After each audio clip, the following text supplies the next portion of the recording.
Donc, je vais immédiatement passer à cette dernière partie qui est la clôture et donner la parole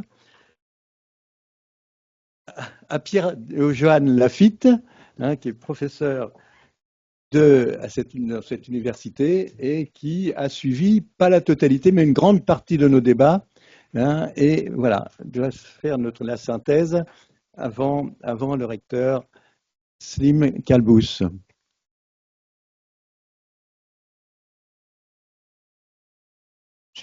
Mhm. Bien, merci.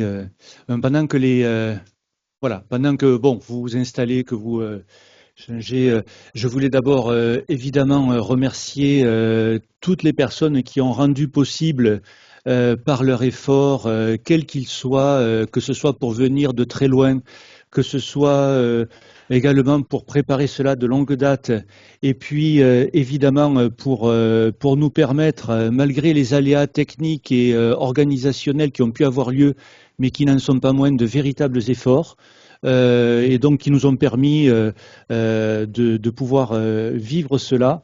Je pense à mes collègues étudiants et étudiantes qui sont là et qui ne sont pas des petites mains, qui sont de grands esprits et qui s'en sont parfois pris plein les dents parce qu'il y avait des gens qui râlaient. Je peux comprendre qu'on râle, mais c'était pas eux qui étaient en première ligne pour quand il y avait un problème d'Internet. Voilà, donc je voulais vraiment les remercier voilà, d'avoir été là. Et je pense que voilà. Euh, je pense que c'est pas, voilà, il n'y a pas que, il y a voilà, vraiment toute notre communauté, mais qui seront présentés après, tout à fait, absolument. Je n'en doute pas. Mais merci Pascal. Je reconnais bien là ton éthique, votre éthique. Mhm. Et vraiment, il y a une communauté, quels que soient les kilomètres. Voilà, je salue les gens qui ont fait tous ces kilomètres pour venir ici. Je voulais également dire que je remerciais d'abord, comme un simple citoyen, eh bien, les gens autour du réseau du monde diplomatique pour faire le métier qu'ils ou elles le font et qui symbolisent ce que peut être une presse digne de ce nom. Au niveau de la gratuité, bien sûr, une valeur, ce qui est gratuit, en fait, c'est ce qui n'a pas de valeur au sens positif du terme. Je pensais que, en tout cas, en tant qu'enseignant, il y a des choses qui peuvent être gratuites. Je pense qu'une éducation et une recherche pourraient être d'accès gratuit. Ça s'appelle un service public. Voilà. C'est un des visages de la gratuité qui peut me sembler jouable et défendable sur le plan idéologique. Les autres, on est bien d'accord. Quand c'est gratuit, c'est que soit ça a été volé, soit c'est nous qui sommes la marchandise, comme vous le dites vous-même. Euh, je voudrais aussi juste donner un petit exemple du fait que les différentes échelles euh, peuvent travailler ensemble. Chacune peut quelque chose que ne peut pas l'autre et vice-versa. Et Monsieur Parizeau parlait donc de ces questions de traduction, etc. C'est un effort extraordinaire et vraiment on vous remercie de l'oxygène que vous nous donnez. Je voudrais juste illustrer, voilà, je fais partie de ceux qui peuvent dire que grâce à Kern, on retrouve un peu d'oxygène. Je participe à une association internationale de sciences de l'éducation francophone qui s'appelle l'ERSP et qui a une petite revue qui s'appelle l'année de la recherche en sciences de l'éducation. C'est une revue francophone, mais qui veut être multilingue. Voilà, la francophonie, c'est aussi un espace de multilinguisme et nous avons parlé avec vous de cela. Et par contre, ben, nous, ce qu'on veut, c'est que nos amis en Nawa, en Mazatec, en Patacho, euh, en Bambara, en occitan, puissent publier. Voilà. Et ça, pour l'instant, vous ne le pouvez pas. Et c'est pas, on ne vous le reproche pas, vous pouvez déjà tellement de choses. Par contre, nous, ce qu'on a fait, c'est qu'on a essayé, même si c'est une vieillerie, de faire un site internet sur lequel nous demandons justement aux gens qui peuvent, pas forcément des gens qui ont les diplômes ou la reconnaissance officielle, mais qui travaillent à l'avoir, de dire, voilà, si vous voulez publier dans cette langue, faites-le, vous avez un espace sur notre site avec un lien avec Kern. Et là, je crois qu'il y a cette logique des complémentarités, des hétérogénéités, qui peuvent parfois d'ailleurs frictionner, mais qui font ensemble qu'il y a de la vie. Voilà. Et à propos de vie, j'en viens maintenant quand même à ce sentiment qui continue, le remerciement et l'hommage que je voudrais rendre à cette communauté à la fois éparpillée et qui se rassemble, hétérogène et pas hétéroclite, que vous m'avez donné le bonheur de connaître cette fois, pour la première et j'espère pas la dernière fois. Je tiens par avance à m'excuser très humblement auprès de chacune d'entre vous qui est intervenue. Souvent je mets au féminin, hein, vous inquiétez pas, ça inclut aussi l'autre moitié de l'humanité. Enfin les autres moitiés, parce qu'il y en a plusieurs. Mais je ne vais pas faire un résumé du contenu ou des thématiques que chacune, enfin, que vous avez abordées. C'était trop. Voilà. Je voudrais faire un témoignage, là encore une fois, situé, et je risque de dire des bêtises et des âneries, mais je les assume. Tout d'abord, j'ai vu que, en fait, nous sommes ici sur un champ de lutte et que idéologiquement, il y a beaucoup, enfin, en gros, plus ou moins, on se retrouve du même côté de la barrière quand il s'agit de défendre la diversité. Et ça, c'est quelque chose qui fait du bien. Alors, le danger, c'est que ça fasse tellement de bien qu'on en ait tellement besoin à cause des pluies acides qui nous tombent dessus, de nos narcissismes qui sont abîmés, qu'on essaye d'être un peu trop d'accord. Et j'ai vu qu'on pouvait ne pas être d'accord, et ça, je l'ai beaucoup apprécié. Il y a une conflictualité dans cette communauté, et j'y reviendrai. En tout cas, le terme d'imaginaire était là, dans votre titre, et je dirais que l'imaginaire est réel. L'imaginaire, les psychanalystes le savent, c'est la réalité. C'est l'étoffe dont sont faits nos vies, comme dirait Shakespeare, mais c'est surtout un espace de discours. L'imaginaire, c'est une gymnastique permanente, et je l'ai éprouvé parce que je n'ai pas vos compétences, je suis moi-même sémiologue, mais absolument pas linguiste. Je suis venu parmi vous, parfois j'ai rien compris, parfois j'ai compris, parfois j'ai rêvé, mais surtout j'ai été pensé et j'ai été parlé par votre communauté de discours. Et je dirais que j'ai été bougé épistémologiquement, et c'est ça qui m'a fait beaucoup de bien. On est bougé par les perspectives dans lesquelles chacune arrive et propose avec ses objets, mais qui sont des objets de discours, au sujet desquels on s'écoute plus qu'on se parle. On est soi-même épistémologiquement mis à côté de ce qu'on pensait. Voilà. Les mots ne sont pas les mêmes, les odeurs ne sont pas les mêmes, les vents frais ne sont pas les mêmes, selon les fenêtres et les portes que vous nous ouvrez. Donc c'est ce que moi je retiens de cette éthique multilingue, plurilingue, translingue, appelez-les comme vous voulez, je m'en moque. C'est pour moi, il y a quelque chose de l'ordre du même côté de la barrière. Alors, cela m'a ramené, moi, à ma propre naïveté ou nativeté. Et à mon accent, vous verrez que je fais partie des minorés du monolinguisme français. Ça me bouleverse pas outre mesure. Je voulais juste quand même rendre hommage à quelques-unes de mes racines et rendre hommage donc en particulier aux calandrettes occitanes, les écoles bilingues immersives, qui m'ont appris à ne pas avoir peur d'être traversé par tant de langues que je parle ou qui me parlent. Voilà. Donc je tenais à rendre hommage à ce champ de praxis qui, comme toute praxis, théorise et n'a pas besoin qu'on théorise sur elle. Voilà. Alors, par rapport à cette question de l'imaginaire, je disais que c'est une gymnastique, et c'est une gymnastique qui nous permet de poser autre chose que ce que nous croyons être la réalité, surtout quand cette réalité nous assomme. Et la vulnérabilité, qui est une condition anthropologique fondamentale, alors entre autres, Giovanni, tu l'as rappelé avec cette question de robustesse et de vulnérabilité, hein, la robustesse, c'est avant tout accepter nos vulnérabilités, hein, nos entailles, véritablement, mais tout dépend de ce qu'on entend ensuite par, je dirais, ce que ça donne. Une vulnérabilité peut être lue de deux façons. Il peut y avoir des faiblesses. La faiblesse, c'est un mot qui s'oppose à force. Et la faiblesse, c'est une position dans un rapport de force. Et effectivement, nous pouvons être dans des positions de faiblesse. Et là, il y va d'un danger de mort, d'un danger de survie. Et je peux très bien comprendre les luttes contre les faiblesses. Il s'agit contre des forces qui peuvent nous écraser, d'animer des contre-feux, contre des stigmates, de retourner des stigmates, et contre des vulnérabilités, disons mettre des armures ou des défenses qui sont des surdéfenses, mais au risque parfois de galvaniser un peu trop ce qui serait de l'ordre d'une sorte d'identité avec des imaginaires par la force des choses un peu trop solidifiés, voire rigidifiés. Il y a un autre devenir possible aux vulnérabilités, ça ne serait pas le terme de faiblesse, ça serait plutôt le terme de fragilité. Et la fragilité n'est pas du tout une faiblesse. La fragilité, c'est quelque chose de tendre, c'est une tendreté, ça peut aussi devenir une tendresse, mais ça peut surtout être quelque chose de l'ordre je dirais, d'une qualité. C'est une qualité subjectivante, la fragilité. Nous avons toutes et tous des fragilités. Nous sommes des fragilités, à tous égards, psychiques, linguistiques, physiques, professionnelles. Voilà. Et Dieu sait que la souffrance professionnelle est quelque chose qui peut nous parler à l'université. Mais c'est quelque chose qui ne se réduit pas à un état de relation de force dans un champ qu'il soit macro-social, qu'il soit macro-linguistique, etc.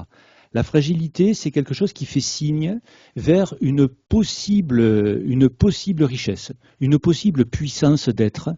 Alors, bien sûr aussi sur des déflagrations possibles, hein, je ne l'oublie pas, et c'est pas difficile à l'oublier, hélas, souvent, mais ce devenir possible d'une puissance, c'est ce qui dépend de la façon dont nous allons pouvoir nous engager dans l'accueil de cette fragilité et la façon dont nous allons pouvoir déchaîner ce dont cette fragilité peut être la porteuse, c'est-à-dire une singularité, mais une singularité qui arrive toujours avec le visage esquinté, minoré, raillé, humilié, ou tout simplement ignoré parce que c'est ordinaire, parce que c'est contingent, parce que c'est quasiment rien.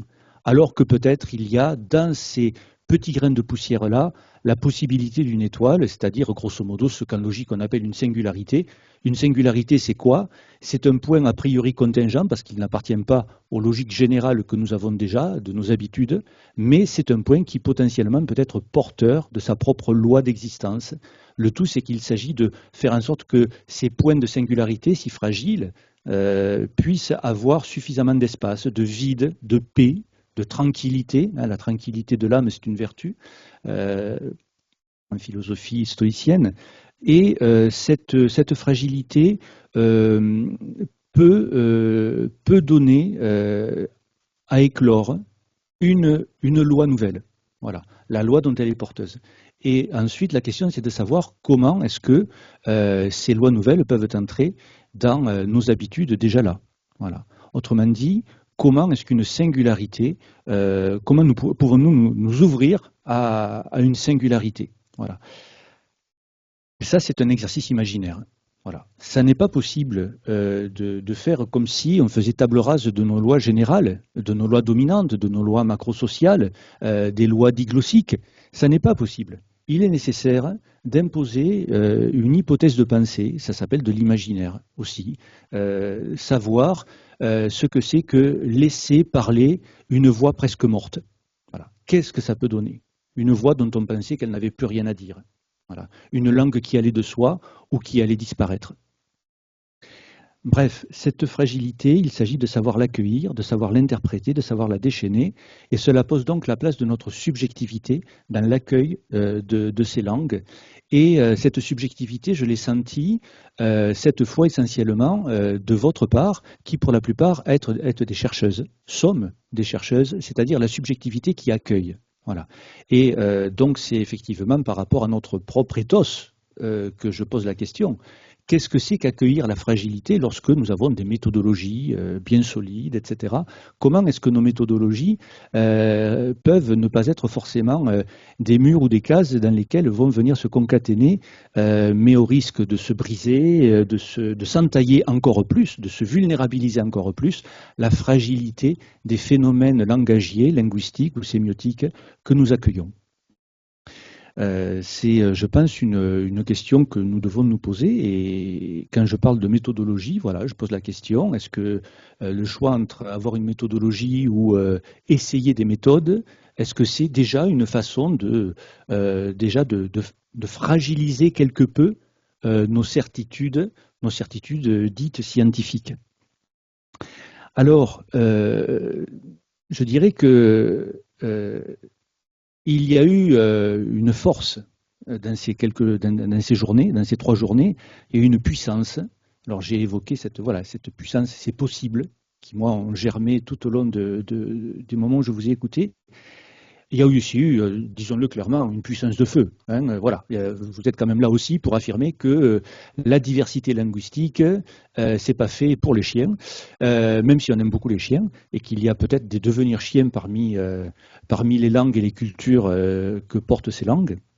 Je pense en particulier à mes amis Nawa et aux gens, au, euh, au Quechua d'Avila, dont a parlé par exemple un anthropologue comme Eduardo Kohn. Mais donc il y a une puissance de feu et j'ai senti parmi notre assemblée véritablement ce qu'on appelle une aire de discours, une épistémée.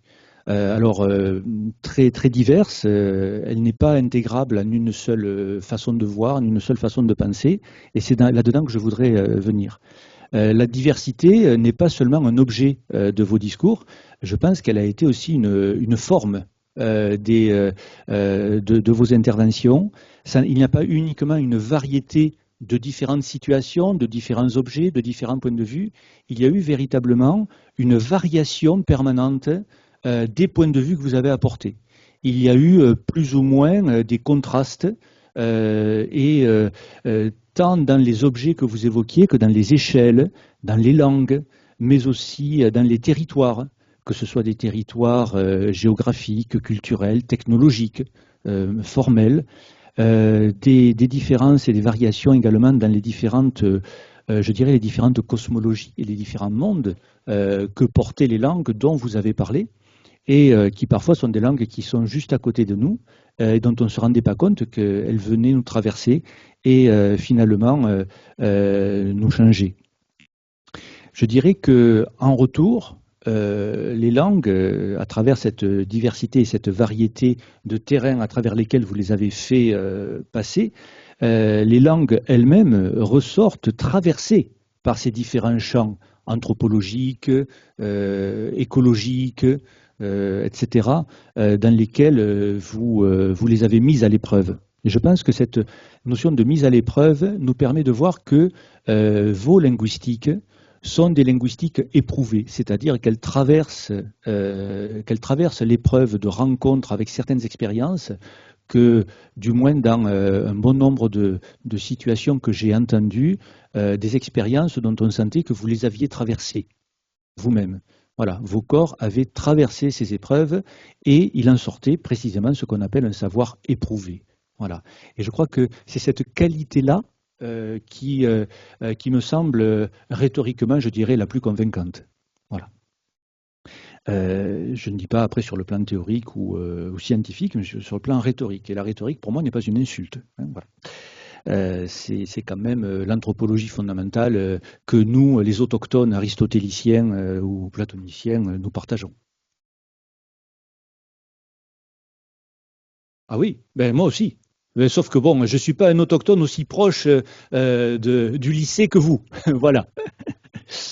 Mais je dirais que, en fait, comme l'a dit notre collègue Madame Ochoa tout à l'heure, évidemment, la problématique dominante de ces 3 journées était une problématique, on va dire, sociologique, de cartographie ou de description positive, de logique de champ, de rapport de force ou géographique, de logique d'agent de langue. C'est vrai qu'il était question quand même de vie des langues. L'individu, la subjectivité dont nous parlions, c'était les langues elles-mêmes. Est-ce qu'une langue vit? Est-ce qu'elle survit? Mais je dirais que d'autres abords ont quand même été présents, même s'ils ont été moins nombreux. Mais pour moi, ils sont tout aussi importants et tout aussi au cœur de la problématique du pluralisme non pas des langues, mais de la dimension linguistique qui est définitionnelle de notre humanité. Par exemple, j'ai été très sensible aux abords cliniques qui ont laissé toute leur part à la question des corps, à la question de la psyché, et des corps, pas uniquement des corps biocognitifs, positivisés, on dirait, par l'abord positiviste, qui est, je dirais, la doxa dominante des sciences humaines et des sciences du langage contemporaines, qu'on s'en réjouisse sur certains points ou qu'on s'en désole sur certains autres, voire un certain nombre d'autres. Mais j'ai apprécié toute la dimension des corps souffrants, des corps migrants, des corps transitants, parfois d'un sexe à l'autre, et qui, à travers la diversité des langues accompagnant ces variations-là, montraient qu'il était possible d'avoir une approche graduelle de ce qu'on peut appeler le langage, de ce qu'on peut appeler également les régimes d'utilisation du langage. Quand y a-t-il activation d'un langage à haut régime d'art ou à haut régime d'activité politique ou à régime d'archives ou à régime tout simplement de transmission purement didactique? Voilà, pourquoi y aurait-il un langage qui soit le langage de l'art? Et ça, c'est pas de l'art. Voilà, d'accord, mais dites-moi où? Où est-ce que ça s'arrête? Voilà, une conception graduelle des usages de la langue, mais également peut-être une conception graduelle de ce qu'est une langue. Voilà. Quand une langue s'arrête-t-elle pour laisser la place à une autre langue? Et faut-il que deux langues existent pour qu'il y ait ensuite de l'interlangue? Voilà. Est-ce que, comme le pense la phénoménologie psychiatrique et un bon nombre d'anthropologies non occidentales, pourquoi est-ce que ça ne serait pas l'antre qui serait premier? Hein, voilà. C'est la question de la place du vide au cœur des formes et au cœur de la naissance et de la mort des formes. Autrement dit, je dirais que je parlais tout à l'heure de conflictualité dans ce que j'ai entendu. Par conflictualité, je n'entends pas affrontement, qui est la version généralement polémique dont on croit que le champ scolastique doit être forcément le théâtre.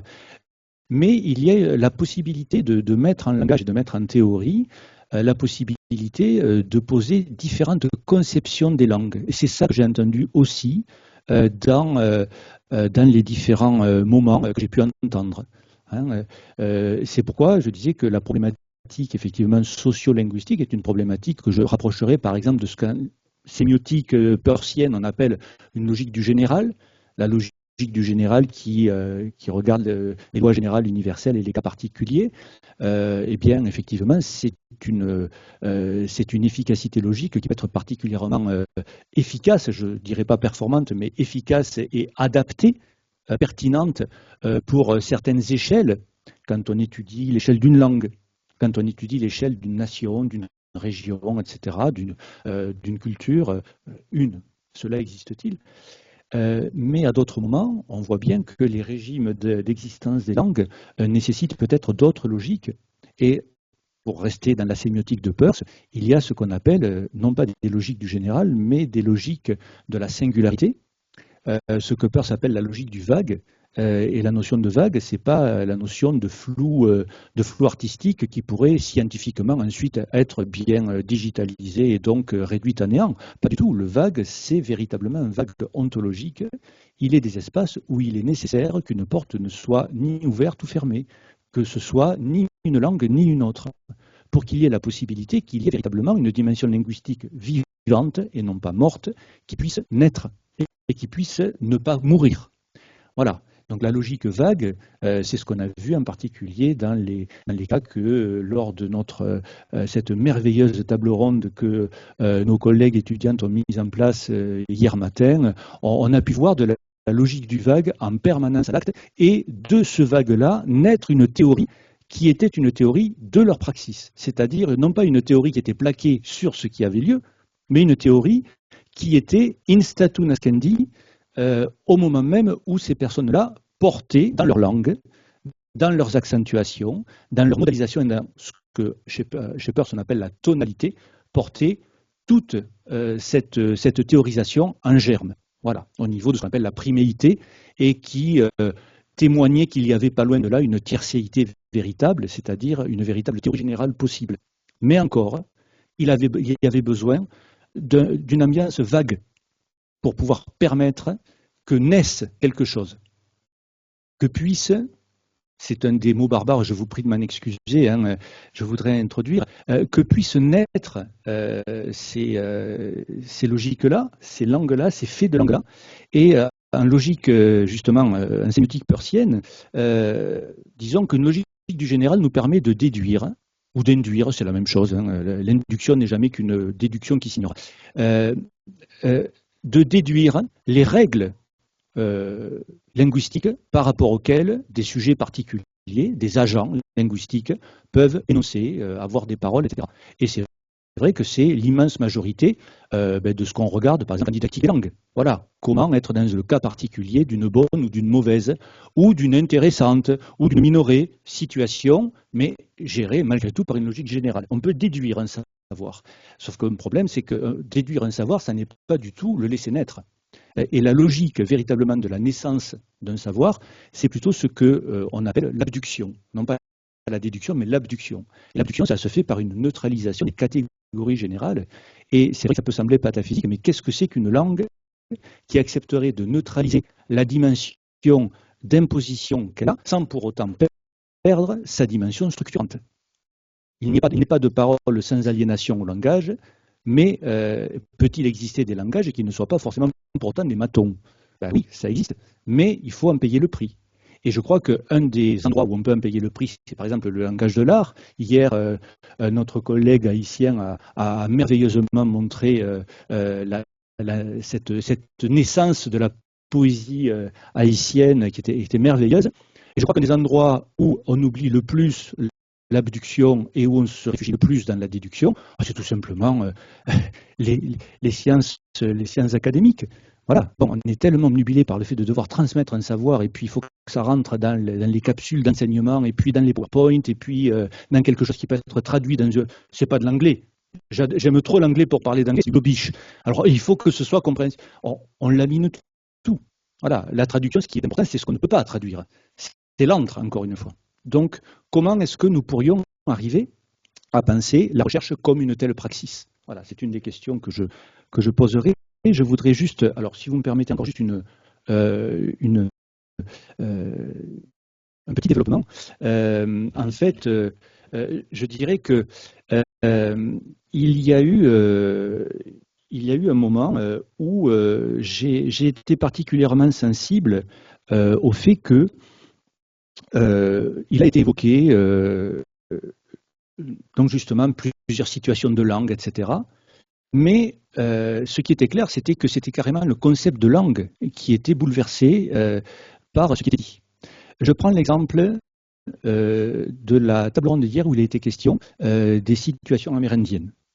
Donc en Guyane, mais aussi on pourrait penser à l'ensemble du bassin amazonien. En fait, on voyait comment effectivement les usages de telle ou telle langue avaient besoin d'être intégrés dans une anthropologie, dans une écologie qui bouleversait évidemment les catégories linguistiques. Mais ce que ça va bouleverser aussi, c'est notre conception de la langue. Parce que notre conception, nous sommes ici dans une conception multiculturelle, multilingue, etc. Mais comme le dit l'anthropologue Eduardo Viveiros de Castro, nous pouvons penser le multiculturalisme et le multilinguisme parce qu'au fond, dans notre épistémé, nous savons qu'il y a une nature. Et c'est ce qui donne lieu, par exemple, au relativisme culturel, à la possibilité de dire nous pouvons malgré tout nous entendre, il y a malgré tout un substrat qui s'appelle la nature et il y a un langage par-delà les langues qui s'appelle la science. Bon, lorsqu'on est dans une anthropologie qui plutôt d'être dans une anthropologie naturaliste, mais dans une anthropologie que les Amérindiens appellent eux-mêmes perspectiviste, multinaturaliste, on est dans une conception de la langue qui ne peut absolument plus s'appuyer sur un tel substrat général, universalisant, qui serait un langage mathématisable ou scientifisable. Et donc, à partir de là, il est nécessaire de repenser totalement les nervures les plus essentielles du concept même de langue, sans perdre sa dimension structurante, symboligène, si vous voulez dire, si on veut parler vieux structuraliste comme je le suis moi-même, mais malgré tout, il s'agit de penser une nouvelle dimension, un nouveau régime d'existence, non seulement des langues naturelles, mais de notre idée même de ce qu'est une langue. D'où, je pense, l'une des lignes de faille qui est autant ontologique, anthropologique que purement de théorie entre linguistes, entre une conception du multilinguisme et une conception de la dimension translinguistique. Voilà. Je pense que ce ne sont pas des concepts qui s'opposent, ce sont des complémentarités, parce que ce sont des mondes différents. Et à propos de monde, je pense que nous devons être... vous avez vu que je me suis permis, j'espère que vous excuserez encore une fois ma prise de parole qui n'engage que moi. Mais malgré tout, je sens une communauté avec la plupart d'entre vous qui êtes concernés par, je dirais quand même, qu'est-ce qui va sauver l'âme de l'université? Parce que sinon, elle participe amplement quand même, je dirais parfois, au suicide d'une certaine pensée qui quand même se rabougrit sur elle-même, hein, et qui finit par nier tout ce qui risque de corrompre sa perfection. Je dirais, nous sommes dans une épistémologie qui a fait ses preuves en termes de colonisation du réel, que ce soit un réel physique, biologique, humain, etc. La science occidentale est très bonne colonisatrice, très efficace. Mais il existe quand même aussi des modes de pensée qui ne se réduisent pas à cela. Et par exemple, c'est pourquoi je suis tellement heureux qu'il existe aujourd'hui, en même temps qu'un observatoire européen du plurilinguisme, un observatoire africain du plurilinguisme. Voilà. Et de la même façon que moi j'ai parlé en ayant été bougé par mes rencontres avec mes amies amérindiennes, j'espère que je vais pouvoir, grâce à Pascal et puis à toutes les amies ici présentes, pouvoir être bougé du même ordre. Mais je crois qu'il y a au moins un geste que nous pourrions essayer de faire d'ores et déjà pour penser notre propre doxa de façon concrète. Hier, l'une des voix les plus éminentes de notre assemblée, Winiko Iyaj, vous êtes là. Je croyais que vous aviez pris votre avion ou votre train. Alors, vous allez me permettre de dire des bêtises. Si je vous fais dire des bêtises, c'est moi qui les dirai, c'est pas vous. Rassurez-vous. Hier, j'ai été extrêmement touché, comme je pense beaucoup de monde, par, je dirais, l'humilité, qui n'était pas une humiliation, l'humilité de votre position subjective, qui a dit, je ne parle en partie, j'assume totalement dans ma subjectivité ce que je dis, mais attention, je ne prive pas les racines d'où je parle de l'autorité de cette parole. C'est fondamental et je dirais que il n'est pas possible autrement, même moi, comme chercheur, je ne peux pas me défaire de la fidélité subjective que j'ai dans la rencontre que je fais avec les gens avec qui j'arrive à penser. Bon, et il ne s'agit pas uniquement, si vous voulez, de votre part, d'une position traditionnaliste. Voilà, c'est parce que vous appartenez à une communauté, etc. Les communautés, on se les crée dès qu'on fait de la rencontre véritable. Toutefois, il existe des savoirs qui naissent fondamentalement communautaires. Il ne peut pas y avoir d'énoncé individuel d'un savoir. Il y a des savoirs qui naissent de façon radicalement coopérative. Je suis un ancien élève des classes de pédagogie coopérative. Je suis un enfant de la révolution des coopératives ouvrières et agricoles du 19e et du 20e siècle européen. Il est fondamental de savoir que ces savoirs-là ne peuvent pas se privatiser ou s'individualiser. Autrement dit, si nous les traduisons dans des diplômes qui fonctionnent à l'université sur la notion de personne, par exemple un doctorat ne peut être attribué qu'à une personne, eh bien nous les faisons entrer dans une anthropologie qui ne leur appartient pas et qui épistémologiquement est d'ores et déjà non pas une traduction, mais une contradiction et pire une trahison. La question, qui est autant juridique qu'épistémologique, serait de savoir, est-il possible de penser un doctorat communautaire? Est-il possible de penser un doctorat coopératif? Si je pose la question, c'est que vous pensez bien que dans les faits, nous savons très bien que ça existe. Par contre, les faits sont têtus, mais le droit est sourd. Et je pense qu'il y a là une véritable lutte, vous parlez de pluralisme.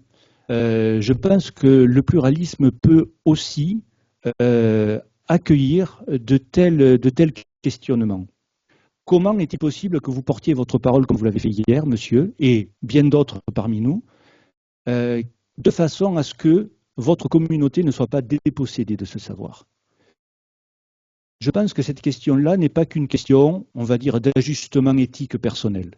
Je pense que nous avons à créer les conditions objectives de reconstruction de notre champ, qui est un champ à la fois de pouvoir symbolique dans lequel le savoir et le pouvoir coagulent. C'est à nous de dire notre savoir n'a aucune difficulté à prouver par A plus B, par le fait, tout simplement, que c'est possible de penser cela, de faire cela. Je parle au nom de la coopérative d'écriture de Paris 8, des personnes ici présentes le sont, en font partie. Voilà. Et donc, je pense que, de fait, nous pouvons argumenter concrètement par des arguments hors de la technique, dirait Aristote, c'est-à-dire des faits, que une telle ouverture, une telle abduction de l'épistémé occidentale, sans pour autant que ce soit une contradiction ou un suicide, une telle abduction est tout à fait faisable. Je dirais même qu'elle nous oxygénerait. Voilà. C'est un des espoirs que j'ai eu en vous écoutant, de me dire que je pouvais peut-être ne pas être trop seul à le penser. Voilà. Je vous remercie de m'avoir supporté aussi longtemps.